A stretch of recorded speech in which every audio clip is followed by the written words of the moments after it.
এসো আজ আমরা সবাই মিলে আই হ্যাভ দিয়ে বাক্য বানানো শিখি। আমরা জানি আই হ্যাভ দিয়ে আমরা বেশ কিছু জিনিস নিজের অধিকারে থাকে এমন অর্থে বোঝাতে পারি। আই মানে আমি, হ্যাভ মানে আছে। যদি বলা হয় আই হ্যাভ, তার মানে আমি আছে এমনটা বোঝায় না। আই হ্যাভ মানে আমার আছে এমনটা আমরা বুঝে থাকি।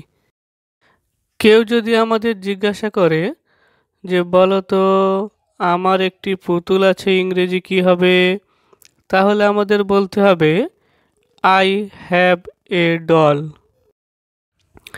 এরপর যদি জিজ্ঞাসা করে যে বলো তো আমার একটি ছুরি আছে ইংরেজি কি হবে, তাহলে আমাদের বলতে হবে আই হ্যাভ এ নাইফ। উচ্চারণটি হবে নাইফ, কে নাইফ নয়। এরপর যদি জিজ্ঞাসা করে যে বলো তো আমার একটি টুপি আছে ইংরেজি কি হবে, তাহলে আমাদের বলতে হবে আই হ্যাভ এ ক্যাপ।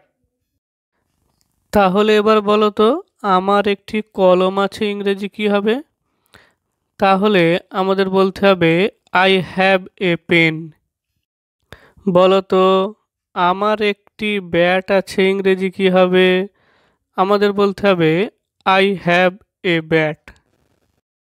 আমরা যদি বলি আমার একটি জামা আছে ইংরেজি কি হবে, তাহলে বলতে হবে আই হ্যাভ এ শার্ট। আবার যদি আমাদের কেউ জিজ্ঞাসা করে যে বলো তো আমার একটি খেলনা আছে ইংরেজি কি হবে, তাহলে বলতে হবে আই হ্যাভ এ টয়। ঠিক এমনভাবে যদি বলা হয় যে আমার একটি ফোন আছে ইংরেজি কি হবে, তাহলে বলতে হবে আই হ্যাভ এ ফোন। কেউ যদি আমাদের জিজ্ঞাসা করে যে আমার একটি ফুল আছে ইংরেজি কি হবে, আমাদের বলতে হবে আই হ্যাভ এ ফ্লাওয়ার। তারপর যদি বলে যে আমার অনেক জিনিস আছে ইংরেজি কি হবে, তার ইংরেজি হবে আই হ্যাভ মেনি থিংস। কেউ যদি জিজ্ঞাসা করে আমার একটি গাড়ি আছে ইংরেজি কি হবে, অবশ্যই বলতে হবে আই হ্যাভ এ কার।